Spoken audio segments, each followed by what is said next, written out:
This video is sponsored by Raid Shadow Legends. That's right, I finally made it. Diane! You know how they call Chicago the city of broad shoulders? Well, I'm the broad. Okay, that's enough. I've got what I need. You are terrible.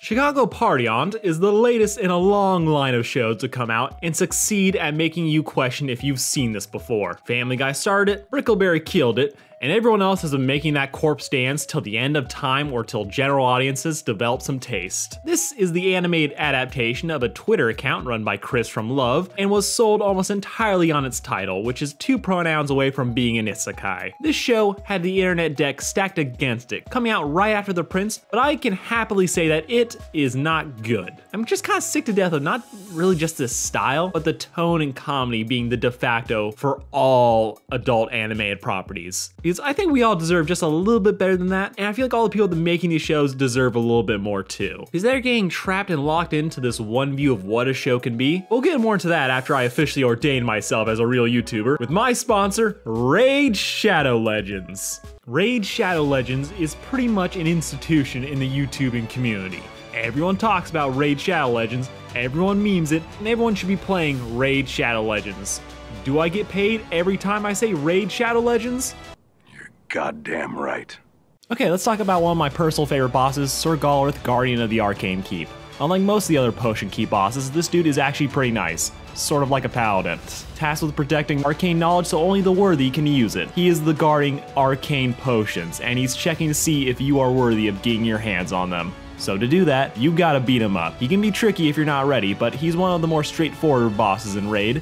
His main mechanic is his basic attack. It deals a ton of extra damage to any champion without buffs, so your mission is to keep AoE buffs on your team at all costs. Seems easy, but it's complicated by the boss's left minion, which will strip all your team's buffs every time it gets a turn, so don't let it. Take the sucker out first, or use control debuffs to keep it out of the fight. As for the rest, as long as you keep buffs on your team, the boss shouldn't be too tough. Just bring a balanced team and buff your way to victory. So what's new in Raid? This month, Raid just released a huge new tower update. There are 2 new bosses to take on, Asterix the Dark Fae and Fommel the Dreadhorn. Along with the new enemy balance on tower floors, new secret rooms to discover, and most importantly, new artifacts sets to win. If that's not enough, the whole month is packed with awesome events and tournaments, including one very special event with a brand new feature, Super Raids. Super Raids let you double up your rewards from hitting dungeons and massively speed up your progress. This is amazing for new players, and if there's ever been a time to start playing, it's now, because you don't want to miss this. And if you want to skip the kiddie pool, Raid is now offering you a huge head start using the link in the description.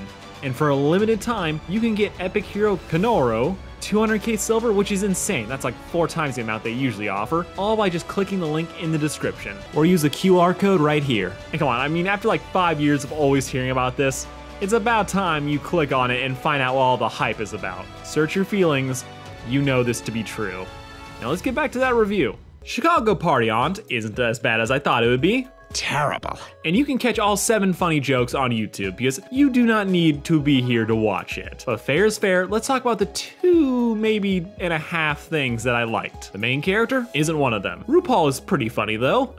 I guess the gay nephew is pretty okay, but again, it's not great. I really loved it when he banged his dentist though. And the sister was also fun as a foil, sometimes. Okay, that's enough praise for the moment. Let's bury this shit. Because if you want to pick apart what really is wrong with this show, it's really just the fact that it commits to one of the worst trends in animation in the post-Family Guy era, and that is making the main character Peter Griffin. Adult anime comedies are all put in this box for having this crude humor and slapstick, which pretty much guarantees that horrible things can and will happen to the main characters, which if we're too sympathetic to them, we'll kind of cringe instead of laugh when horrible shit happens to them. So the main characters are just horrible people who deserve what happens to them. Gone are the days of idiotic but well-meaning dads like Homer Simpson, and instead we have the jackasses who make everyone around them worse, like Homer Simpson. It's a trend that has only gotten worse in recent years, with shows like MODOK getting tanked by their barrel-headed hero being a narcissistic asshole who manipulates and controls those around him while still being pathetic. Shows essentially demand that we give them sympathy, even as every episode starts with them returning to being the worst version of themselves. It's something that's been happening a lot lot. I feel like shows like Rick and Morty toe the line of making characters like Rick horrible, but also suffer consequence for their actions, but then also let him get away with way too much and trying to play it off as just, oh, fun, cool, oh, holy shit, he just did this horrible thing without really ever condemning it. And the main ways I've seen people like try to get out of this when they're creating characters is either through A, sheer charisma, making a character so just gosh darn fun that we enjoy watching them even when they're being complete dicks. B, when they get pit against even worse people, so basically take an asshole, put them against an even bigger asshole, and pray that we then retroactively come away with better feelings about the other guy. Or C, watching that asshole develop into someone that we'd actually maybe hang out with. Chicago Party Aunt dabbles in all three of them, and none of it really works. The main character, Diane, basically embodies this narcissistic jerk who just does anything she wants, free-spirited. Oh, look how much fun she's having. The whole world is kind of like stacked against her. They don't really get how she's doing,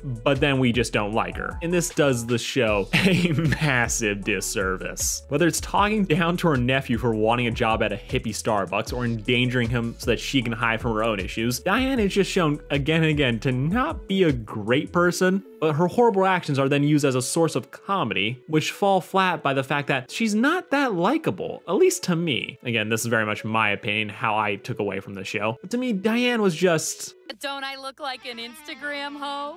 More like an Instagram no.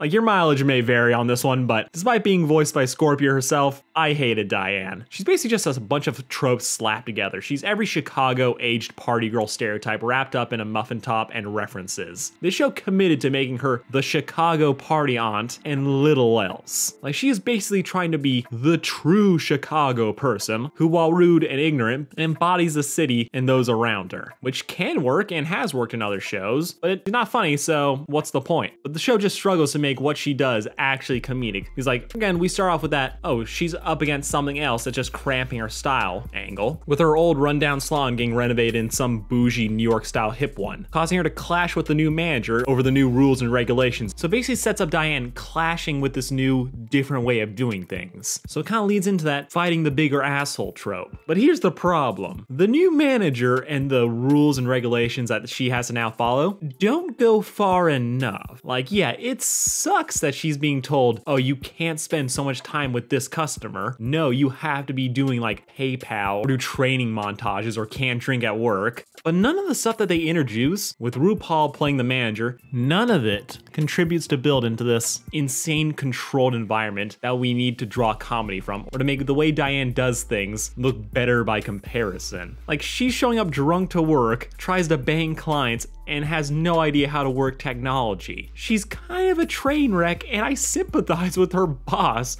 more than her because she is terrible. So if we were to buy into this idea like Diane has issues, but still in that fun, creative sense, she either has to be toned down a little bit, or the new environment she's forced into has to be way more insane. Because not being able to play a Cubs game on the TV, it's kind of like that weak sauce. I'm like, really?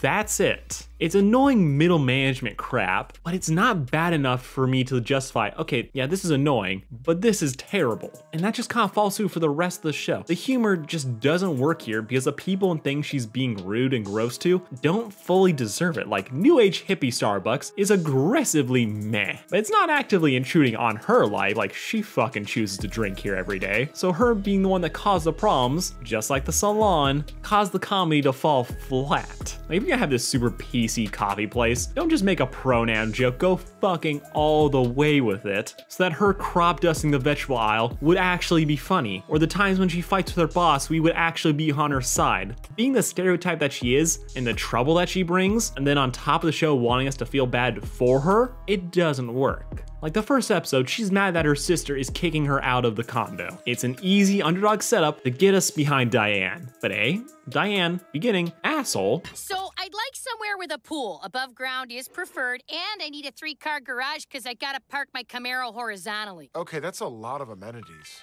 Oh, your credit report just came in. I don't think I can help you.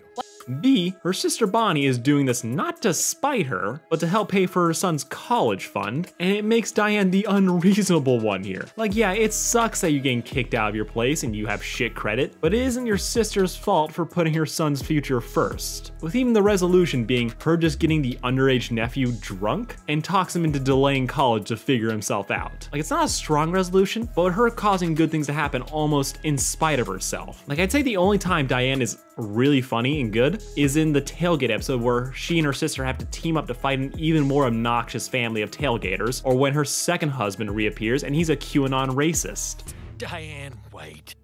I cheated on you on our wedding night. I cheated on you at our rehearsal dinner. The show just simply doesn't go far enough to make Diane the real underdog of the story. She's just toxic to be around, and I kind of don't find comedy in that. Maybe some other people will, but for me, this is just, it's a no-go. Because at the end of the day, I could forgive everything that happens in this show if it was actually funny, but... And Kurt, we do this all the time. You get mad, say you're gonna leave, then we angry 69, and it's all good.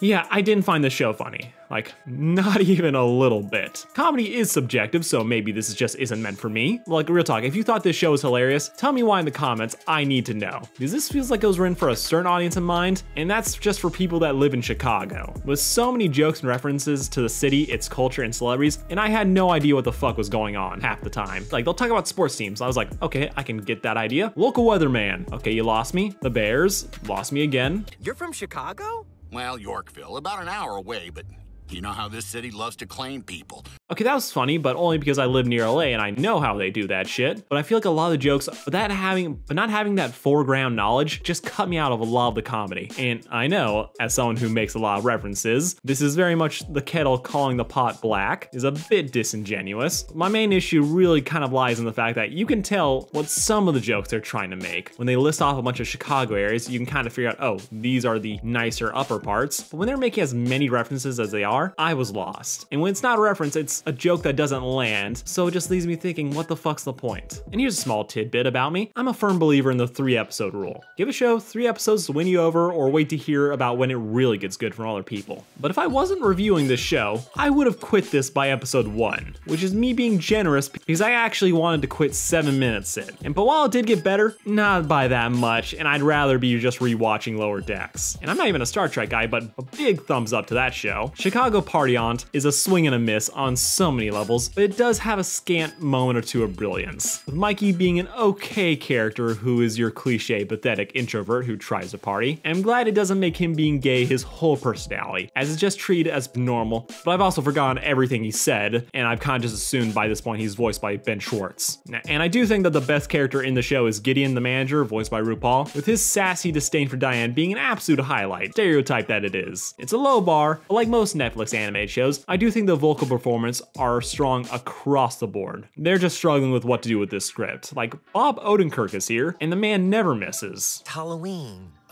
Don't remind me. I can't believe we still culturally appropriate a Wiccan celebration without reparations. Yeah, that's bad. And while I am touching on the positives, this show does have some moments of emotional depth to its characters, but none of them particularly stuck with me, as they often feel either tacked on or inconsequential to the rest of the story. It's just there so they don't get written off like Hoops or Brickleberry with cops. If you're looking for comedy with heart, this series could technically count, but it barely has a pulse. If this show has anything going for it, it's that if you end up liking Diane, you'll probably have a better time with the show than I did. Because to me, it's just another in a long line of adult cartoons that I couldn't see myself watching even while drunk. Which yes, I tried, it didn't help. But I guess I have to talk about how the show looks. These adult animated sitcoms have kind of hit a homogenous point, with a lot of shows adopting some variation of this look. Like, the animation is good. The style is just something you've seen before, and there is a reason for that. It sells. And that's kind of all there is to it. We can bitch and moan as like, oh my god, this looks awful. This looks like, oh, this looks like bad Family. I'm like,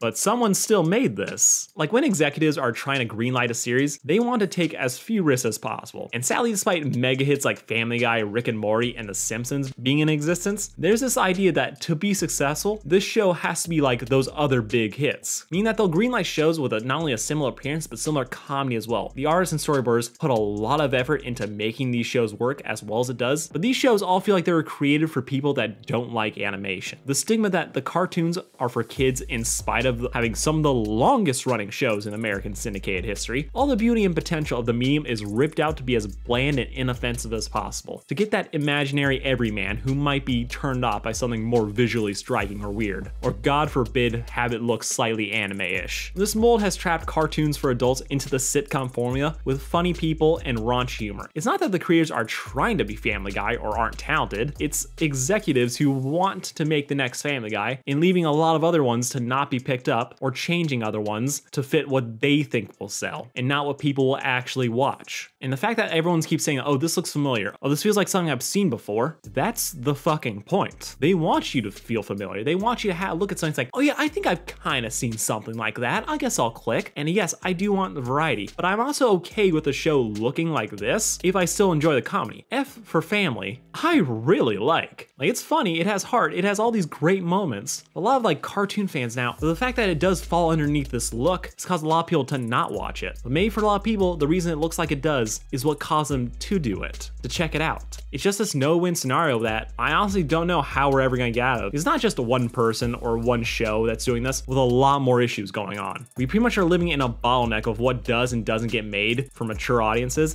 and also leads to a lot of thought-provoking media as being forced into a child programming demographic when it's really just for all audiences. Renew Infinity Train? Look, I didn't want to hate this show. I just think it's an overwhelming what's the point? I couldn't get into this, and I had to fight the urge to actually finish it, as I really just wanted to do this video, first 3 episodes and the last, but I did, and I kind of felt like my time was wasted. Check it out if you've enjoyed other shows with this look, avoid it if you don't want to. This is just another one of those. Thank you all for watching. This has been Sarcastic Chorus. Check out Raid Shadow Legends now that I'm officially, almost, possibly, eventually gonna get verified. Wish you all the best. Peace out.